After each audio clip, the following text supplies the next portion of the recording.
A paz do Senhor a todos os irmãos. É bom estarmos novamente e podermos estudar a Palavra de Deus, mesmo neste formato, e esperamos estar juntos fisicamente o mais brevemente possível. Queria continuar este nosso pequeno estudo de forma bastante resumida, mas continuar a pensar sobre o livro do profeta Jonas. E neste segundo capítulo, então nós vamos ver a postura de Jonas a mudar e nós vamos ver então o profeta Jonas a orar. E vamos ler a palavra de Deus e vamos ler todo este capítulo. Diz assim a palavra do Senhor. E orou Jonas ao Senhor seu Deus das entranhas do peixe. E disse, na minha angústia clamei ao Senhor, e Ele me respondeu. Do ventre do inferno gritei, e tu ouviste a minha voz. Porque tu me lançaste no profundo, no coração dos mares, e a corrente me cercou. Todas as tuas ondas e as tuas vagas têm passado por cima de mim. E eu disse, lançados todo diante dos teus olhos, todavia tornarei a ver o templo da tua santidade. As águas me cercaram até a alma, o abismo me rodeou, e as algas se enrolaram na minha cabeça. Eu desci até aos fundamentos dos montes, os ferrolhos da terra correram-se sobre mim para sempre, mas tu livraste a minha vida da perdição, ó Senhor meu Deus. Quando desfaleci em mim a minha alma, eu me lembrei do Senhor e entrou a ti a minha oração no templo da tua santidade. Os que observam as vaidades vãs deixam a sua própria misericórdia, mas eu te oferecerei sacrifício com a voz do agradecimento. O que votei, pagarei. Do Senhor vem a salvação. Falou, pois, o Senhor ao peixe e ele vomitou a Jonas na terra. Neste capítulo 2, então, nós começamos a perceber uma mudança na postura do profeta Jonas, e é tão interessante, como eu já tinha dito, mas é tão interessante nós percebermos que ao longo do capítulo 1, uma das coisas que fica vincada e que fica marcada no texto bíblico é que o profeta Jonas nunca vai orar ao seu Deus. E nós vemos os marinheiros a orar, vemos os marinheiros a clamar, mas vemos Jonas sempre com esta postura, uma postura em que ele nunca se vai chegar em oração para Deus. Até ao ponto em que ele... É verdade, por sua iniciativa, ele vai confessar e vai dizer que tudo aquilo estava a acontecer por causa dele, por causa da sua desobediência para com Deus, mas nós vamos ver então, e começamos logo no versículo 1, que Jonas ele vai orar, e esta é a segunda postura que nós percebemos do profeta Jonas neste livro. Em primeiro lugar, Jonas vai fugir, e em segundo lugar, Jonas vai orar ao seu Deus. E é tão interessante pensarmos nisto porque há pessoas que não oram, há pessoas que não oram ao seu Deus, como Jonas não orou durante todo aquele capítulo 1, e há pessoas que não oram, pessoas que não conhecem Deus e não querem saber de Deus, e essas pessoas não oram, pessoas que estão distantes de Deus e não oram a Deus, pessoas que se encontram, se calhar até frustradas com Deus e não oram a Deus, e nós temos, infelizmente, muitas pessoas que não oram a Deus, que não oram ao seu Deus. E neste texto bíblico nós percebemos que, apesar de tudo isto que estava a acontecer, Jonas vai ser quase como colocado contra a parede, e por causa de uma situação tão aflitiva, e eu não sei o que é passar por isto, aquilo que o profeta Jonas passou, e muito provavelmente todos aqueles que estão a me ouvir, a grande maioria, ou até a maioria de todos que estão a ouvir, não sabem o que é passar por ser engolido por um grande peixe. E só podemos imaginar estar dentro da barriga de um grande peixe, todos aqueles os líquidos dentro do estômago, tudo aquilo, a escuridão, sei lá, é de facto uma situação muito difícil. Mas muitas vezes o que acontece é que, é verdade, as pessoas elas não oram a Deus, mas quando alguma coisa vem à sua vida, quando alguma circunstância ela vem à sua vida, as pessoas elas vão orar a Deus. Muitas vezes é por causa da doença e as pessoas voltam-se para Deus, elas clamam a Deus, elas correm tudo e mais alguma coisa e chegam a um ponto em que elas vão orar a Deus. Muitas vezes é diante da morte, diante da perspectiva da eternidade, diante da morte até de um familiar, em que as pessoas se voltam para Deus em oração. Outras vezes são através de desilusões na vida, situações que acontecem e as pessoas elas caminham desiludidas com tudo e com todos, e se calhar até muitas vezes com Deus, mas nesses momentos alguma coisa acontece dentro delas em que elas se voltam para Deus em oração. Outras vezes são situações a nível do trabalho, por exemplo, como o desemprego e não só, dificuldades da vida. Outras vezes vícios em que a pessoa tem, que ela chega a um estado tal em que ela se vai voltar para Deus em oração. E muitas vezes são providências bondosas, embora difíceis, para que nos voltemos para a oração e para Deus. E muitas vezes estas circunstâncias difíceis que vêm à vida das pessoas, e muitas responsabilidade das próprias, outras não, mas envolvidos nestas circunstâncias, e neste caso do profeta Jonas, em que ele, isto era tudo por causa dele, por causa da sua desobediência, mas diante de tudo aquilo, ele vai perceber que o grande refúgio que ele tinha era orar a Deus, era clamar a Deus, mesmo no lugar onde ele estava. E uma das segundas coisas que nós percebemos neste texto bíblico é que o profeta Jonas, ele vai orar num lugar muito improvável. Muito improvável porquê? Porque nós não acordamos de manhã a nos lembrar que, olha, hoje vou à praia e vou ser engolido por um grande peixe. Hoje vou pescar e vou ser engolido por um grande peixe. Acho que ninguém acorda de manhã a pensar isto. Então este é um sítio muito pouco provável para alguém orar, mas era ali que o profeta Jonas estava, era ali que ele se encontrava, e nós acreditamos no relato bíblico e fiel, no relato fiel da narrativa bíblica, acreditamos que Jonas, ele passou por isto, Jesus, ele vai validar exatamente isto mais à frente, e acreditamos que esta é uma situação difícil na vida do profeta Jonas, mas ele vai orar ao seu Deus, ele vai clamar ao seu Deus. E em várias circunstâncias, muitas vezes da nossa vida, circunstâncias se calhar improváveis, em que nós nos encontrávamos em situações e circunstâncias que não estaríamos a contar, ou até nos lugares em que pensávamos que nunca iríamos chegar lá, e muitas vezes as pessoas acham que nunca vão passar por aquilo ou nunca vão passar por aquilo, mas independentemente do lugar, do sítio onde nós possamos estar, onde tu te possas encontrar, uma das coisas que eu tenho a certeza absoluta é que quando nós oramos e clamamos a Deus, ele escuta as nossas orações, ele escuta o nosso clamor.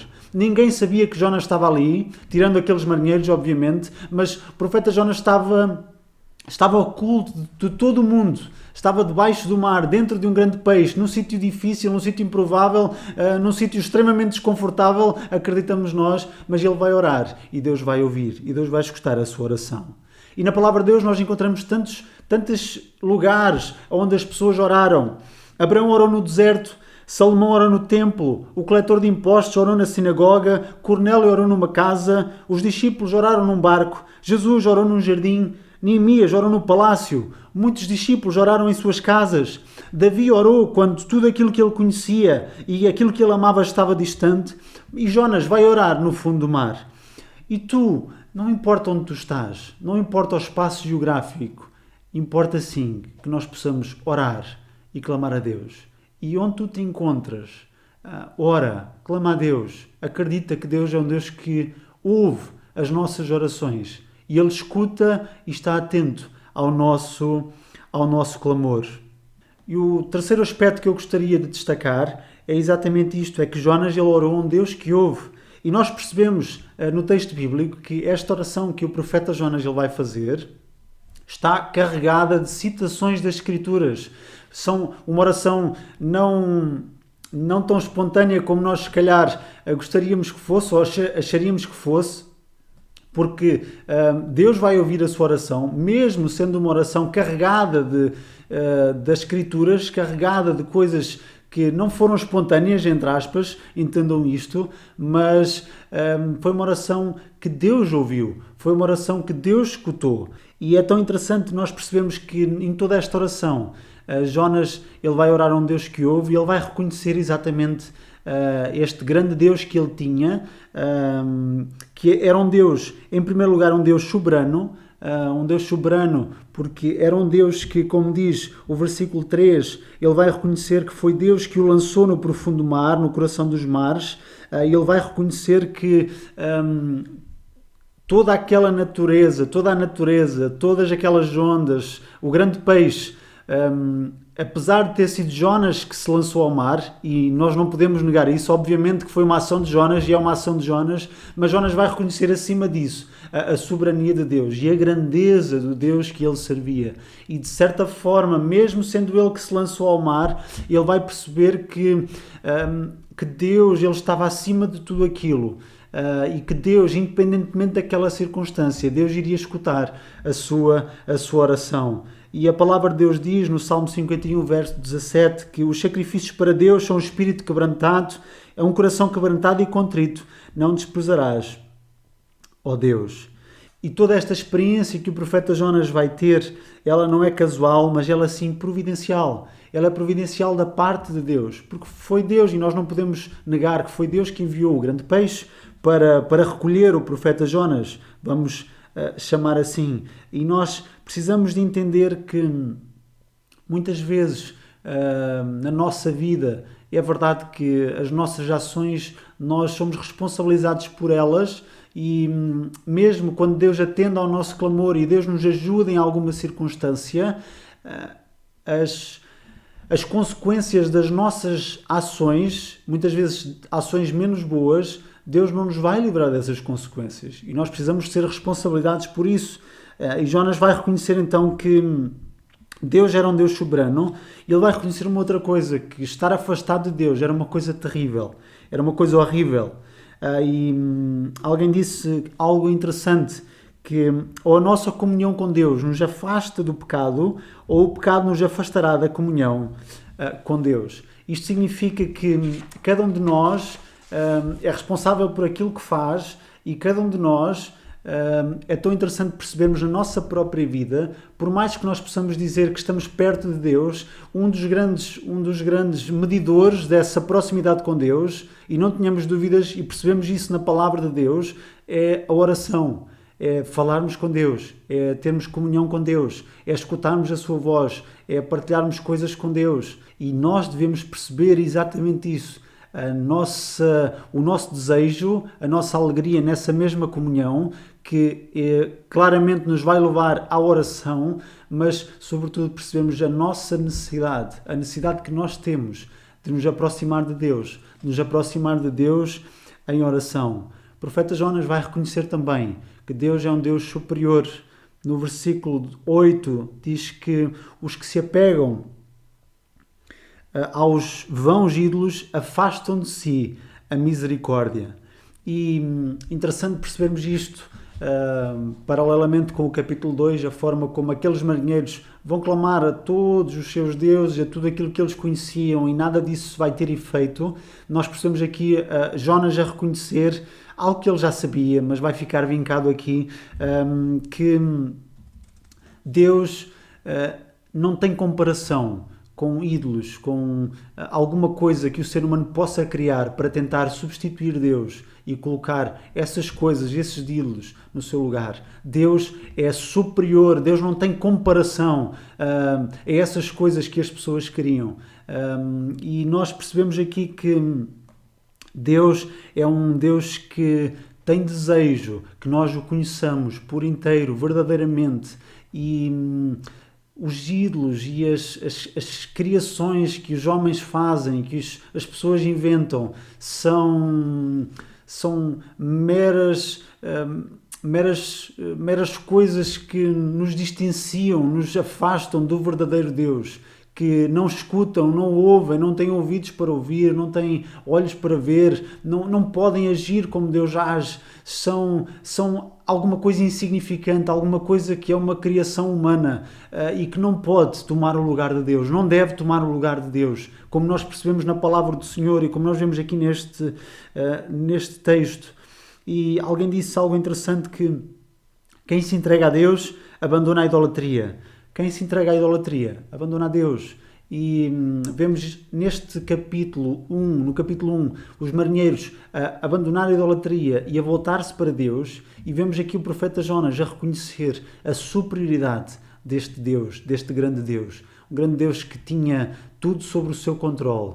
E quando nós percebemos isto, quando nós começamos a entender, quando o Espírito Santo abre o nosso entendimento para nós compreendermos que alguma coisa criada por um ser humano não pode igualar o Deus verdadeiro, o único e verdadeiro Deus, o Deus que nos criou, o Deus que criou os céus, o Deus que criou a terra, o Deus que criou todas as coisas, o Deus em que o mar se submete a Ele, em que os animais se submetem a Ele, um Deus que é soberano, um Deus que é todo-poderoso, um Deus que é onisciente e onipotente. Nada se compara a este grande Deus. Então, ou nós nos aproximamos de Deus, ou nós nos afastamos de Deus. E em último lugar, nós vamos perceber nesta oração de Jonas um sinal de agradecimento, um agradecimento naquilo que ele vai dizer. No versículo 9, o profeta Jonas, ele vai dizer que mas eu te oferecerei sacrifício com a voz do agradecimento, o que votei pagarei. Do Senhor vem a salvação. E naturalmente, quando nós conhecemos verdadeiramente Deus, conhecemos aquilo que Ele faz, e a nossa oração, o nosso clamor, Ele vai ter dentro dele, dentro das nossas orações, no nosso relacionamento com Deus, nas nossas conversas com Deus, naturalmente que nós vamos ter gratidão para dar a Deus. Sermos agradecidos pelo seu amor, agradecidos pelo seu cuidado, agradecidos pela sua misericórdia. Porque mesmo em circunstâncias em que muitas vezes as pessoas se colocam longe de Deus, achando que não há consequências para aquilo que fazem, e tantas vezes a misericórdia de Deus, esta compaixão que Deus tem de pessoas que se afastam dele, mas que quando estão em baixo, quando estão lá em baixo, quando estão mesmo longe de Deus e elas clamam e elas se voltam para Deus, Deus é um Deus que atende e ouve as orações. E quando nós percebemos aquilo que Deus faz, quando nós percebemos aquilo que Deus é, nós vamos agradecer a Deus e reconhecer tudo aquilo pelo qual nós estamos gratos e agradecidos. O profeta Jonas, ele vai renovar o seu compromisso com Deus, algo que nós percebemos também que os marinheiros eles vão fazer na parte final do capítulo 1, e o profeta Jonas ele vai fazer aqui quase como renovar este compromisso com Deus, que nós percebemos isto mais tarde, queria ser testado novamente este compromisso, porque um compromisso com Deus não é apenas aquilo que nós dizemos para Deus, mas é aquilo que nós fazemos para Deus. Não é apenas o que dizemos, é aquilo que fazemos. E é aquilo que nós acreditamos que Deus é, que depois se vai manifestar na prática, porque aquilo que dizemos não pode andar desligado daquilo que fazemos. As nossas convicções na palavra de Deus não podem andar desligadas daquilo que nós fazemos, das nossas ações. E nós percebemos isto depois no capítulo 3, que quase que este renovar de compromisso com Deus iria ser testado, porque Deus vai lançar novamente o mesmo desafio que nós vemos no capítulo 1, versículo 1 e 2. E depois no capítulo 3, versículo 1, Deus vai lançar o desafio. E depois nós vemos, não quero estar a estragar a surpresa, mas o profeta Jonas ele vai ter que novamente tomar uma decisão. E na parte final, e para concluir, vemos que o profeta Jonas vai ter um livramento da parte de Deus. E vou ler novamente o versículo 10, que diz assim: Falou, pois, o Senhor ao peixe, e ele vomitou a Jonas na terra. Novamente percebemos a ação de Deus, a soberania de Deus, e percebemos a resposta que o profeta Jonas vai ter à sua oração da parte de Deus. E ele vai ter uma resposta como Deus, que inicialmente tinha mandado este grande peixe, agora vai dar ordem a este grande peixe, para que este grande peixe, de facto, lançasse o profeta Jonas em terra, novamente a caminho de um desafio que Deus lhe iria lançar mais à frente. E às vezes nós podemos pensar que aquilo que muitas vezes pode parecer uma forma de castigo ou de punição, sabemos que tantas vezes é uma forma de Deus nos corrigir e de preservar as nossas vidas na sua vontade. E Deus, como nosso Pai, nós precisamos de entender isto, que Deus é um Deus que nos ajuda, que nos corrige, e que quando nós estamos num caminho errado, naturalmente, se Deus é o nosso Pai, e se nós o reconhecemos como nosso Pai, nós não podemos ficar transtornados ou chateados, porque Deus nos vai corrigir. Naturalmente Deus vai fazer isso.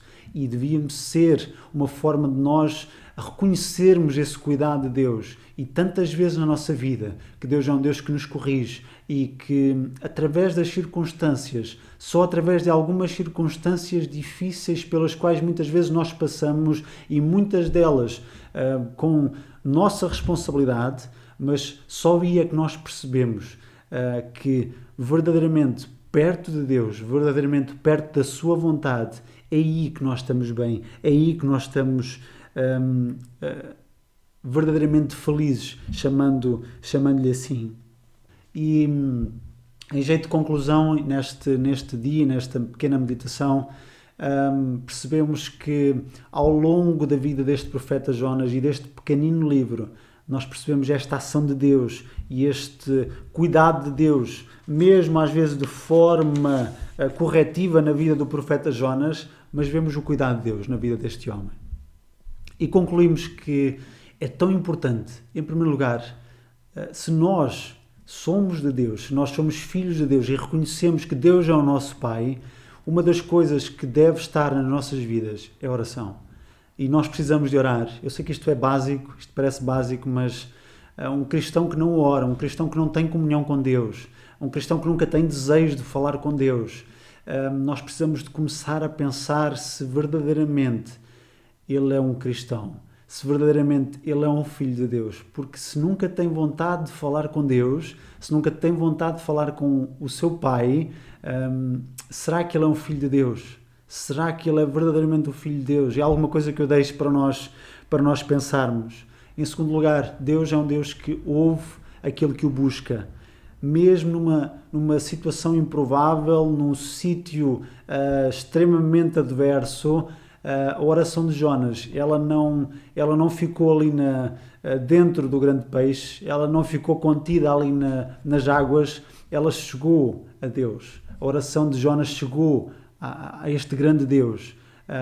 E quando nós clamamos, Deus ouve o nosso clamor. E que nós não possamos duvidar disto. Deus é incomparável. Deus não se compara aos ídolos, Deus não se compara aos homens, Deus não se compara a ninguém. Ele é incomparável, Ele é inigualável. O nosso Deus, de facto, é único. E tão bom nós percebermos isto. Devemos ser gratos, tantas vezes, pela misericórdia de Deus e muitas vezes de forma corretiva sobre as nossas vidas. A salvação, ela vem de Deus. O livramento, ele vem de Deus. E que cada um de nós, e tu que estás a ouvir neste dia, que independentemente da circunstância que podes estar a passar e o lugar onde estás a ouvir esta meditação, clama a Deus, ora a Deus, acredita que Deus é um Deus que vai escutar a tua oração e se o fizerdes com fé, sabendo que Deus é um Deus que tem todo o poder, eu acredito que Deus ele vai atender à tua oração e Ele vai escutar a tua oração. E eu acredito que neste Deus que escuta o clamor daqueles que o buscam. O profeta Jonas aqui, então, vai orar a Deus algo que ele nunca fez e vai aprender uma das preciosas lições que nós vemos neste livro do profeta Jonas. E a obediência, ela consiste em estender a misericórdia que ele mesmo recebeu.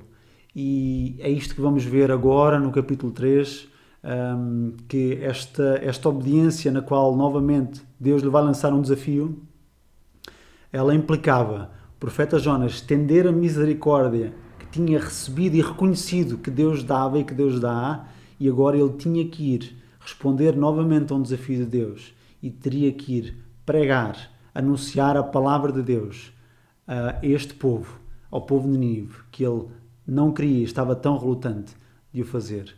Que cada um de nós possa, sobretudo na nossa vida, orar mais